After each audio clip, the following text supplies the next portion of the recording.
My biggest client in that I finished 1 year ago to scale for 2 years started when they just came to us and say, we need to hire this amount of people. We need speciality in blue collar roles, for example. And then we started to work and develop the process and the structure of the HR team, which in the end led that I'm leading a team of 15 recruiters. Sometimes the most unexpected profiles are the one that is rocking it, because it's not only how the CV look. You hire people. You don't hire a paper with experience. I'm all into AI and whatever can make my life easier during the process of hiring and my job in general is welcome.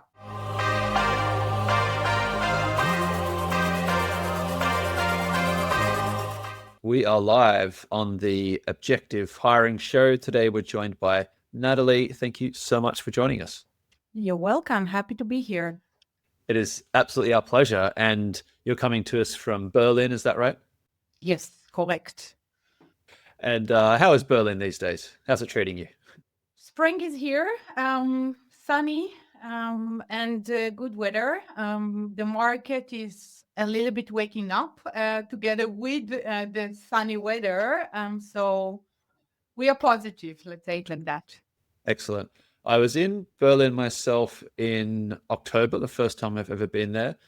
And I got to tell you, the highlight for me were the doner kebabs. Oh my God, they are much better than Australian kebabs. Yeah, there's plenty of them, different variation, vegan, not vegan, with all kind of them. Yeah. Oh, delicious. I could have one of those every day. I'd be pretty happy, I reckon. Yeah, I need to strict myself a little bit with that, like do once a week maybe, but yeah. Yes, a bit of an indulgence, isn't it? And tell us a bit about yourself. Tell us what you're doing for work, and just help the audience understand who they're listening to. Yeah. So first of all, my name is Nataly Shuster. I'm originally coming from Israel, been in a very different environment before. I was a team manager and COO of a professional football club in Israel for First League Men's. I gained my experience with leadership and handling projects and all kind of chaotic environments, and then decided to move into the European space and moved to Berlin 8 years ago and joined Dan Berlin, where I am currently and I'm currently senior manager at Dan Berlin. Dan Berlin is a HR boutique consultancy that supports startups. Initially, we started with only startups, but with the years, we are already 11 years on the market. And we started also to gain our experience with SMBs, SMEs, and enterprises like big corporates within Germany. What we are doing is basically supporting in a customized services for all companies that need anything relates to HR. We are focused on the German market. That's our forte and our sweet spot, of course, but we are also working in all kind of European markets, also some in the US and outside of Europe. And what we are really specializing in is understanding the client way, especially with startups, that you need really to understand the founders, the C-level, what they wish, what they want to see. And that's what we are good at in adjusting ourselves and our approach for them.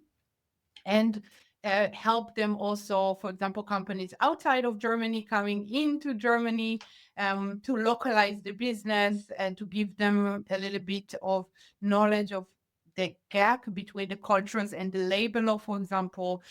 So we are basically offering unique solutions to different kind of topics that come up in the hiring or HR in general. Me specifically, I'm all about talent acquisition and recruiting. Basically, my goal and my passion is in hypergrowth and scaling companies. That's also what I've been done in the last years, is coming into companies that want to scale for different kind of reasons. building, of course, the strategy and structuring all the relevant processes that we have and start scaling them. I can tell you that even in tough times, me and my team, of course, that's supporting me with everything, were experiencing some hyper growth companies and scaling that we tripled the number of employees within 1 year, which is in the difficulties with the current market. It's very, very impressive. And basically, we are doing everything and helping the company to, in the end, come to a point that they can do everything by themselves and they have everything in place, tools, processes, the right people for doing the job, of course, and etc. So that's in a nutshell what I'm doing and who I am.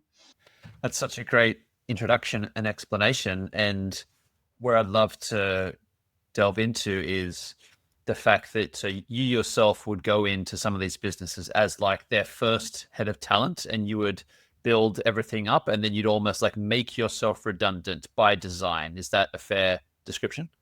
Yes, not necessarily I'm going in as for day one, the head of talent acquisition, but I'm going in as the senior consultant that knows what needs to be done and developing this with the structure of the company. My biggest client in that I finished 1 year ago to scale for 2 years. I started when they just came to us and say, we need to hire this amount of people. We need speciality in blue collar roles, for example. And then we started to work and develop the process and the structure of the HR team, which in the end led that I'm leading a team of 15 recruiters. But this is kind of came with the need of the company. I'm not the one that will push. I will be the head of when you don't need a head of and you just need someone to get things done. And when you've, let's say, completed that assignment, was there anything, any bit that made it especially difficult to kind of successfully transition out? Anything yet to kind of make sure of?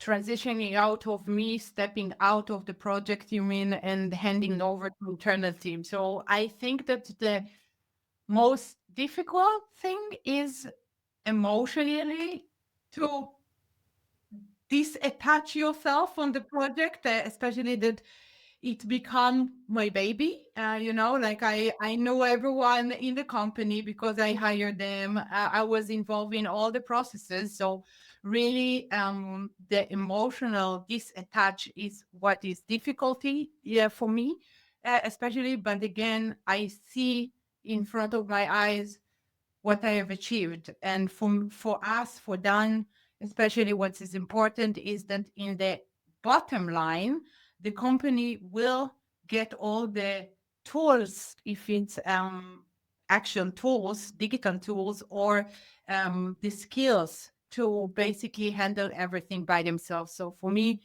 kind of compensate of my feelings of letting them go like your baby, but just understanding that this client will always be in my memory and I will always keep in touch with them because I'm not losing the touch points with the team because I'm moving out and I always there for consultancy and something and I need advice on something or help with something. I'm always there for them. But I think what's difficult and challenging is actually the way there, that can be very short. If it's a small project, I can done within 1 month and then it needs to ramp up everything to this 1 month that you need to achieve the goals and push as much as you can. But on the other side, you have clients that you see that you forecast it for longer time, for longer period, and then you need to start already strategically on that. How actually is the best way also to succeed in the goal that we have? What about thinking now of, I guess, startups that are just at day dot? They're just thinking about hiring for the first time. Uh, is there anything that would be like your kind of top top requirement, most important thing to get right in creating that kind of very first hiring strategy? So it depends, like we like to say in Germany, it's all depends, but it's really depends on the company itself.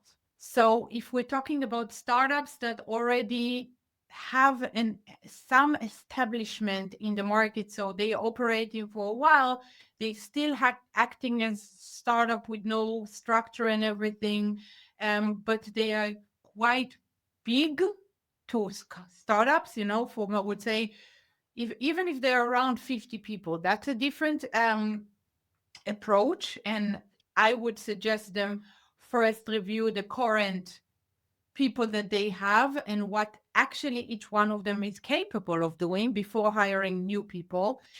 Because first thing that we need to understand is those candidate needs to fit into the current team. What do we lack in the current team? What do we want to improve maybe in our culture? So those things are very important for building a persona to the candidates that you want to attract. And once you understand that, you can start having all kind of strategies about how to find those peoples and how to search them. If it's doing active sourcing and really reach out to put people in all the social media net that we have, of course, mainly LinkedIn, but not only LinkedIn. If it's to publish it and to spread it around job boards, if it's maybe to ask for referral program within the company, because people within company bring also people that already they think that are fit to the company. On this, a remark for this referral, and this is also something that we experience more and more with young founders that building company for the first time in their life, is that they sometimes tend to want to see someone that is similar to them and not necessarily someone that bringing other topics into or experience that can compensate what they are lacking. They want to see, we call it in German, Stanz. Basically, they want to see someone that is like them.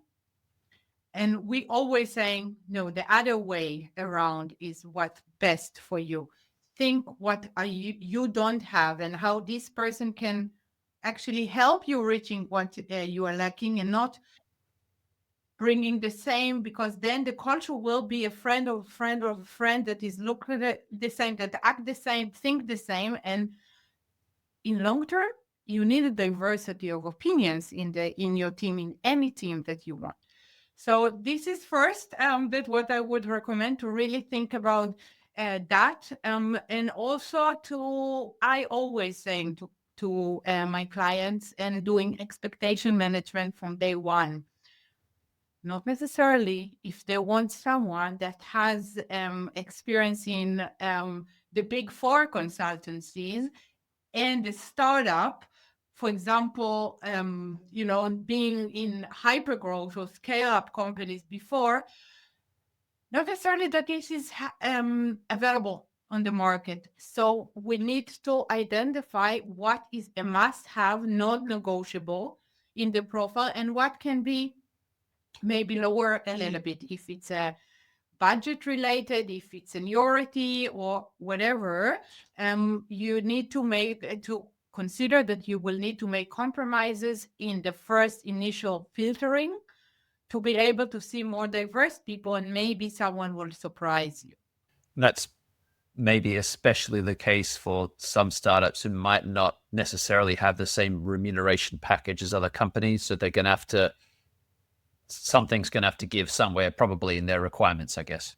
Exactly. And let's say like that, with all my experience in recruiting, I can say that sometimes the most unexpected profiles are the one that is rocking it, because it's not only how the CV look. I had a case recently with the founder and CTO that judged the profiles based on the CVs and not about the interviews feedback that we gave him. And I told him, listen, we need to understand that not everyone in the job seeking area knows how to write CV. I would not put them that they're not HR people. They never learned how to do that. Even if we have now a lot of AI tools to support us with that, sometimes it's the small thing that you see because that's what you are looking, but other side doesn't know. So be a little bit more forgiving in the CV and more flexible in the mindset that to speak with people, because in the end, you hire people. You don't hire a paper with experience. And this is something that is also, we have this constant talk about AI all the time in recruiting and if it can be really replacing us. My answer for that is simply no. No one can replace human touch in hiring process, because in the end, if I would ask you now a question, would you be interested in signing a contract with a company that you only did a interview process with AI tools and you didn't speak with anyone? The answer most probably would be no. Yeah. I think most people now would say no, but I wonder if it's just because AI is so new and that as we become more accustomed to it in day-to-day life, for example, you call a call center, you speak to an AI instead of a human, if there's just more AI human interactions, then maybe it'll become normalized also in hiring potentially. Again, I'm all AI Paul. Okay, I'm all into AI, and whatever can make my life easier during the process of hiring and my job in general is welcome. I don't think, and maybe I'm a little bit more old-fashioned and traditional on that a machine or robots or whatever can actually replace our decision making in the end. It can help us reach the decision, but the bottom line, I would, as a candidate and also as a manager in a company, I will not want to hire someone or to get hired if I didn't speak with someone and understood the culture, because in the end, we have the human interaction in the job. So to skip completely that human interaction in the hiring process, for me, it's a no-go. But of course, AI is helping us much to improve our workflows, to help us being, shortening our operational things that we need to do the specific work. Yes, but also, let's face it, AI is a machine. Machine needs to be taught and needs to be fed with data, and then we're not 100% still sure that it's not going to be biased, because in the end, the human being is giving the data to the machine, to learn from it. So that's a really big topic now. I don't know what will happen next. The sky's the limits with the revolution of AI in the working space. But I'm still skeptical that something really can be matter for replacing completely a recruiter, in the future. Yeah. Yeah, I guess it all really depends on the timeline we look at. If we said 100 years, yes, of course, but maybe not in the next couple. And it's, yeah, so hard to see how it'll play out given it's changing so quickly. Nobody's Nostradamus. I feel like, though, that personally, the way hiring's done traditionally has so many issues with it that AI, in theory, could help to solve. One of those is bias. And yes, AI itself is trained on web data, which is biased. But we have a current situation in hiring where, just to take Australia as an example, I'm sure there have been similar studies in probably Israel and Germany where the researchers take job applications and divide them up into like groups of resumes. And then the only difference between the resumes really are the names. And so then they apply for all these jobs, measure the rate at which the resumes get a callback, and then group them by the ethnicity on the name. And so by doing this, they can test, well, is there any kind of discrimination or bias against a particular group of people? In Australia, there was a study like this, I think about 3 or 4 years ago from the University of Sydney, and they measured Chinese names versus Anglo-Saxon names. And to cut a long story short, they found that if you applied to a role in Australia with a Chinese sounding name, first and last name, compared to a Anglo first and last name, you had only 1/3 the chance of a callback as an Anglo first and last name. And they controlled for many different things in their experiment. Like they thought of language differences, they thought of all these other things. So it was like pretty good study. And that's a big problem. Like if I were Chinese in Australia and I was applying for a job, I'd be pretty angry at that I just don't have the same chance or anywhere near the same chance as someone else. So in theory, a large language model could do a better job, I think, at that resume screening, at least a more consistent job. And even if it's badly implemented, I can't see how it would be as racist as the average Australian is, apparently. Yeah, so we're not talking about Germany even. So again, in Germany we have some constraints that maybe is a little bit different than Australia regards the languages, because the German language is super, super, super complicated on speaking, and basically it's very hard to, within your 1 or 2 years in Germany, to speak fluent German on a language that can support you to work in German, properly German in the market. So I can tell you that there is a difference between more corporate world and very, very German companies versus the startup scene. But it also relates to don't find someone that is similar to you, but actually more diverse, because this is something that if you are not, just as an example, old white male speaking German, you will not have a chance to get this. And this is something that I see a lot. That my work is to educate them and to help them.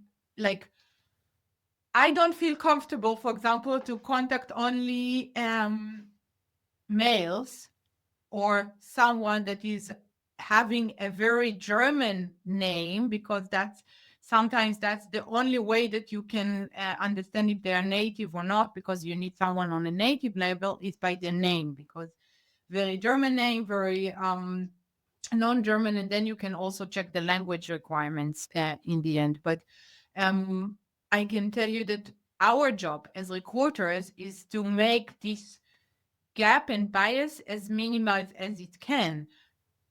I can push back, but of course, if the CEO of the company says, I only want men that speaks native German, so unfortunately, I need to disqualify others. But this is something that I think that there is no black and white in that. And that's why, of course, maybe in the future, AI will be able to go in this tight line between yes or no to the gray zone area. But currently for us, if I ask for machine learning to screen my CVs that are incoming in my ATS system, it's a yes or no. There is no maybe check, maybe not. There is only reject or proceed. And in that case, we might be missing some people. What I usually do is tend to put only knockout things like that. If it's language or something that unfortunately we cannot get away from hiring someone with these skills. But the rest I'm keeping vague, because I do want to see some other candidates, other experiences, backgrounds, and stuff, and not necessarily successful. But sometimes there is a surprise, as I mentioned before. And again, bias, it's a very, very tough topic in recruiting, because in the end, we try, because we are the function that is basically building the bridge between the candidate and the company. but sometimes the tactic is actually to get to give them to fail, and then they will understand we need a drastic change. Yes, and I can think of an example myself where I perceived maybe a little bit of bias from a hiring manager in their requirement. Nothing to do with race or religion or anything like that. It was just more to do with the fact that they had this thing where they didn't want to hire anyone who'd ever worked for the Big Four consulting. They viewed them as, I don't know, too corporate or something. I'm not sure what. But for the data analyst role she was hiring for in her tech company, she's like, never give me a Big Four profile. But I saw someone, they had worked at the Big Four. They then worked at a startup for 2 years. I interviewed them. I tested their skills on our platform. I thought they were great and exactly what they needed. And so I thought, well, I've got better data here than, I've done my homework. I feel like they're the right candidate. But then when I presented them, they kind of got almost relegated in the hiring process to a sort of less important track. And the feedback they gave me, the candidate after the interview, was like, well, I could tell the person who's interviewing me was almost like, oh, I kind of have to do this. I've been asked to do this. But they'd already been rejected before they'd started the interview. And so I sent my boy off over the top, and he got shot, unfortunately, by the soldiers, is the way I think of it. And I know from that now, if someone is just determined on something, you can't really change their mind. As much as you can help and maybe nudge them, at the end of the day, you're just wasting everyone's time, I guess, if you push too hard. Exactly. And I can tell you a story that happened to me just recently, that we started with a new client, a new project in different country that was basically they are looking for salespeople. And in the beginning, when we started, when we're starting, there is this first 2 weeks is that we are trying around what can be fit, what cannot. We're starting to speak with people. It's not necessarily this is it, this is what we are looking. It's try and error basically the first weeks, just that also I will understand more the market that they are working with, what their goals, what did they actually need, because sometimes what they are saying that they need, it's not what actually they need.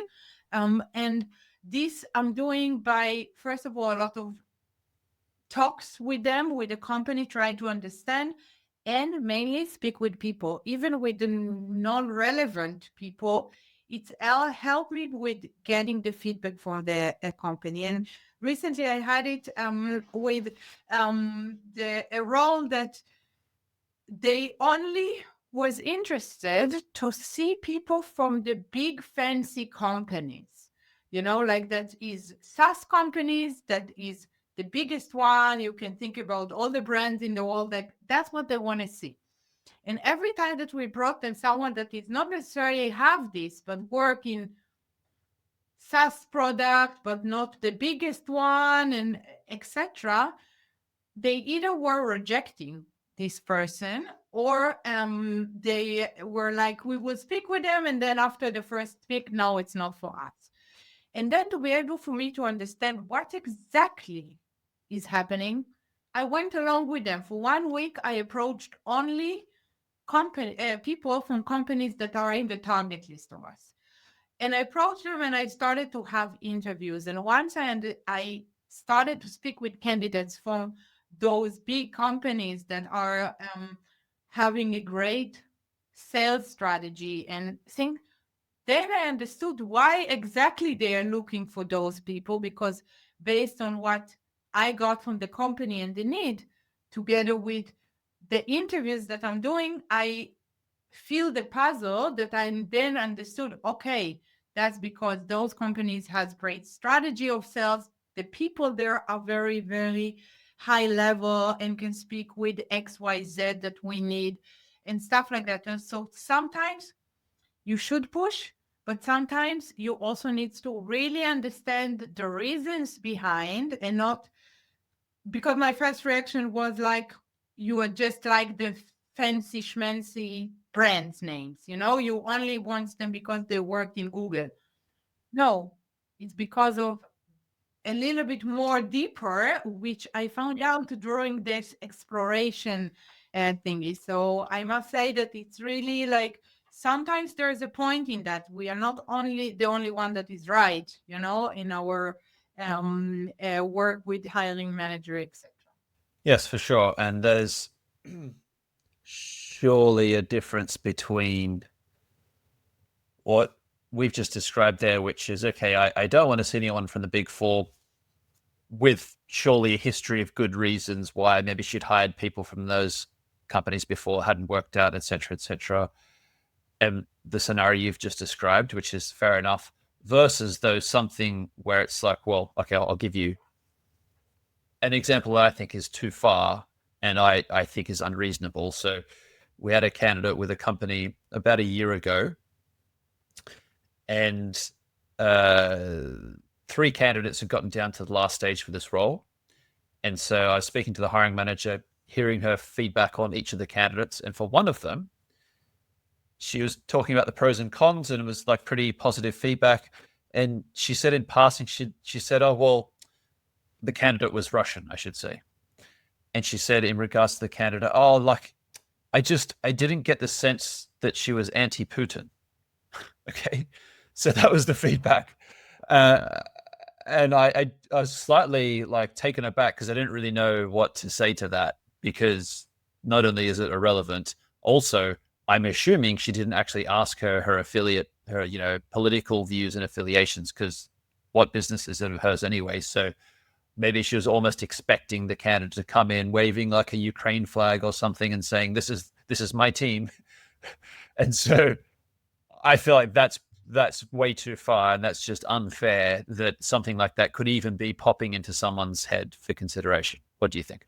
We actually, because recently also we had the elections in Germany for the Bundestag. So this topic of politics into business is was very big topic recently.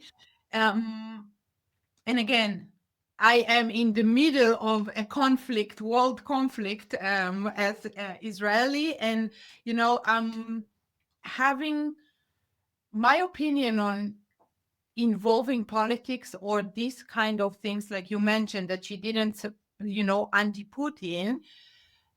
It's something that I think that in the process of hiring, of course, you cannot consider that. But I do see a completely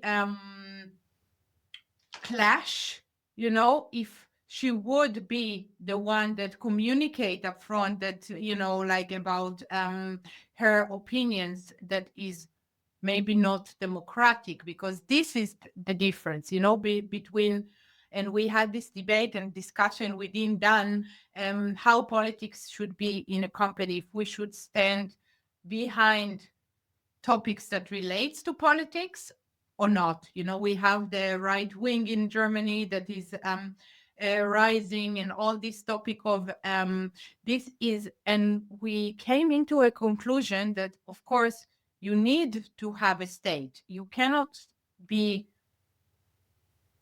disattached from the current situation, but it's not that you can publicly pronounce, I am supporting XYZ party in this, but you can make a state for pro-democracy, which is, I think, very important, because in this current situation in the world, and we have enough crazy people, that is intentions of them is to destabilize the democracy in the world, and this is what we need to defend on, and I'm completely into being able to speak even politics at work, but on recruiting process, and I, as if someone in the process will be pro-Palestine and I'm Israeli, I would not mind. But if they would try during the interviews kind of trigger me with that, that's something that then there is no place in to hire this person. Yeah, it's such a tricky one and such a gray area that's hard to navigate. Um, yeah, and I could go on, but I feel like we could discuss something slightly different. I'd love to get your thoughts on something that's come up quite often on the show, which is, whether or not we should be using our intuition, our gut feel for hiring, whether or not we should be using metrics, whether or not we should be using a combination of both. And I almost imagine a spectrum of intuition based to data driven. Like, what do you think about this? Where would you put yourself on the spectrum? Yeah. So first of all, I must say that recruiting, it's all about numbers. If you don't use data in recruiting, you cannot evaluate how good is your work, how effective is your work. So that's just the title for this big topic. I think that a good recruiter is someone that is combine the analytics data part and logic part with gut feelings, because if you know enough the role and the company that you are recruiting for, you tend to have a gut feeling. I would not say that base your decision only on gut feelings. If you, I don't know, experience a candidate that is a little bit more with attitude or a little bit more rudish to you in the call, it's not necessarily that he will be the same to another person. So I'll always try to, okay, I have this bias. I have this gut feeling that is a little bit of arrogant. I will put it as a concern in my feedback, but I will let another pair of eyes or another pair of ears kind of to speak with this person and to see if that's actually only my gut feelings or not. I can tell you that I developed already a pretty good gut feeling about people with the amount of people that I'm speaking with. I already can see, and the time that if the hiring manager will like them or not, or stuff like that. But I always also back and think about my candidates first to put it on the hard skills, soft skills, and where I am standing versus it. Because if you don't know your numbers, you just don't do recruiting properly. That's for me the balance between. So I would say in the middle for balancing it, a little bit more sometimes to gut feelings, a little bit more for data, but it's moving. I've had an idea recently that I'm trying to unpack a little bit, and I'd love to get your thoughts on it. So I wonder if the intuition element of the decision process, where you, as you say, you've done this so often, you must have interviewed like thousands of people in your life. You've been working with a hiring manager for a long time. You get a sense of the type of person that they will like and the type of person they won't like. And that's just built up through your experience. If you sat down there and wrote out like when I'm looking for the candidate for this role, if you kind of unpacked and articulated some of that gut feel, would it not mostly come out as almost like more objective criteria that just aren't maybe perfectly articulated? Or is there something that's completely black boxy about it that wouldn't be possible to put into words? Yeah. So for me, it's not a black box at all, because I already have this skill very, very developed in me due to me speaking with thousands of people in different kind of seniorities as well. I can hire a working student or an intern that just starting their job, the first job, or I can hire, and I do hire currently also C-level like CFO, CTO, CIO. So generally, my gut feeling is based also on my logic, that my experience that I collected during the years. So it's not necessarily black box, but it do sometimes need adjustments. As I said, the first collaboration with new a client for me is to exploring, to get to know exactly what they want, and then I can base my gut feelings correctly, because not necessarily whoever I loved and I had connection with in the interview, I would pass on. It's not the case. And so that's why those deep conversations with various people in the company are so important, because that's really where you start to learn about that. I guess no job description will ever tell you that. There's going to be so much more data or information you really need to collect in those conversations.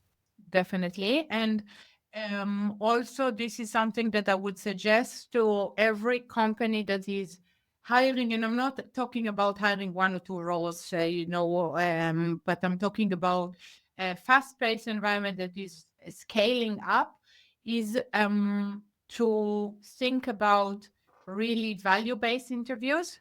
That means that you are basically developing a set of interviews, then each interview is covering different aspects of what you want to achieve in this overall hiring process, and have the interviewers also very focused on what they need to clarify or to check or whatever. Why is that? Because I speak with thousands of people or to people every year. Um, Hiring managers may be more involved because they are hiring for them, but other stakeholders, other interviewers within the team are not necessarily the most experienced in interviewing. I had this question tons of times that I needed to jump into training. What can you ask? How to ask? What do you need to check? Ask the interviewers some questions that they would also be able to evaluate properly. And then don't skip debrief. Debrief is basically after a round of interviews are conducted, then all the interviewers are joining a call, which the first few minutes is the recruiter is asking them, everyone, now I count to three, and everyone says count thumbs up or thumbs down for yes or no to continue. And then we're doing it simultaneously that everyone cannot be biased on their opinion. And then we are starting to talk about the experience that we had with this candidate. And then you are drawing a straight line between all the stakeholders that were involved, that if even we decided not to proceed with this person, for the next one, they already knows more or less what we are looking for. So engagement with the interviewers is so important in this process, to be able to judge and really to have a valid data, because it's not helping me if they only say, yes, hire him. Okay, why? I want to know the why. And so there's this kind of debrief session that's live. Presumably, after the interview, the interviewers are also grading them in an ATS or providing their ranking and their thoughts there as well.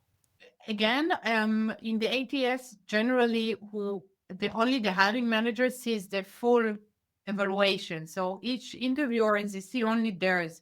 So it really doesn't matter if they put it before or after. We usually tend to do that if, for example, the interview round of on-site finish at 2 p.m. So 2:15 until 2:30, we have a 15-minute call, all the stakeholders together, just to do this voting and to straight the line, and then they are uploading their feedback, and based on that we can make a decision basically that is well thought about all the aspects of the need of the role. So you mentioned using those kind of value-based interviews. Is there any particularly big challenge that you see companies face when they're trying to scale hiring?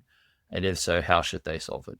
Yeah, definitely. Most of the companies that we supported didn't have nothing in place, so we are coming to a green field, and then we need to understand a lot of times the company not necessarily have the structured vision and mission, and this is something that we then needs to be doing a little bit of interviewing the management, the leadership. What do you need? I see it as a integral part of talent acquisition. that we need to understand the goals and everything, that we can bring you the best people. Because it's also, I see a lot of comments from a hiring manager. Let's hire them. We have a probation. Worst case, we are canceling after 6 months. No, that's not the way. You're losing resources. You're losing a lot of money during this process of hiring. And then you also build a hire fire mentality in your company, which can ruin every good company that is doing that. In the end, this image will stuck.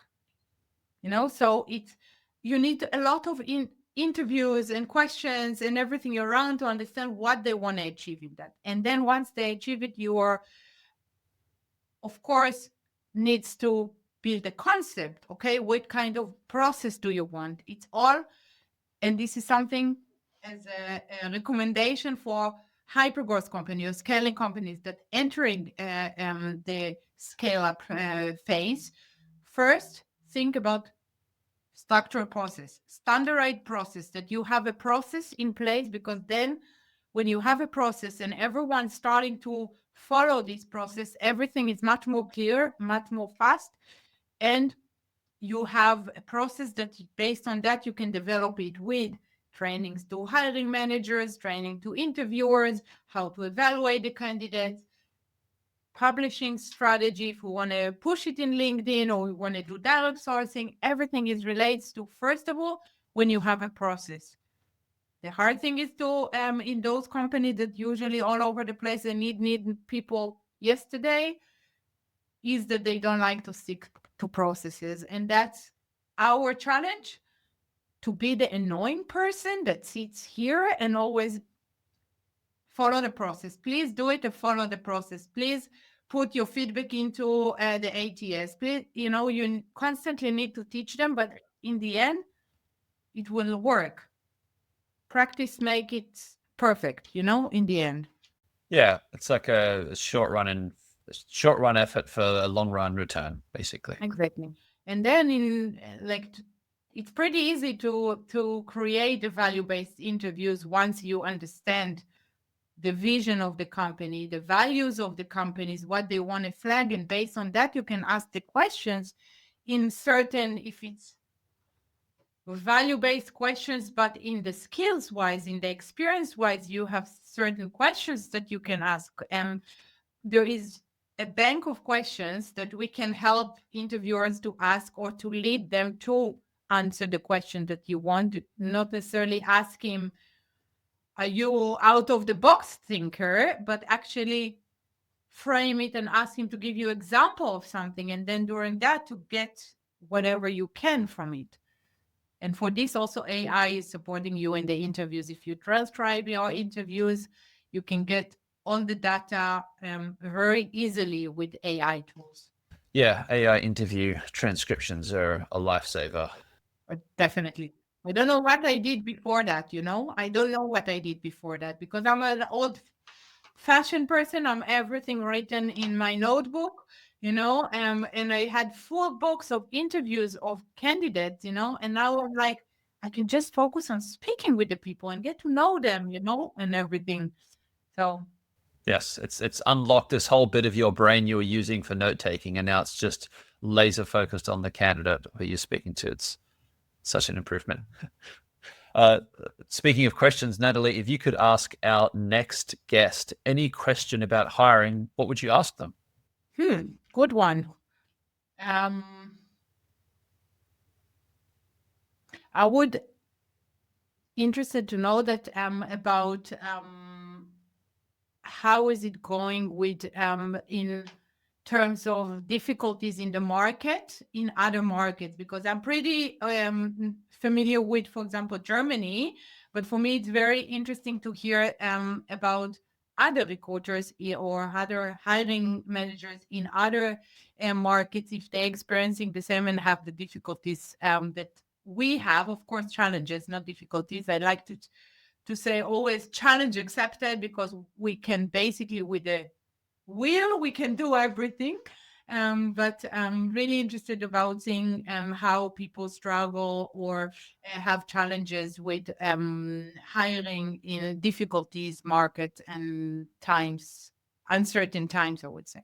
That's a great question that I'll level at our next guest sometime next week. They're probably not in Germany. And so, yeah, I'll be able to give you a slightly different insight to the one you're across. Nataly, thank you so much for joining us today and having a really wonderful conversation and sharing all your insights with us. Thank you. It was a pleasure. I really enjoyed it.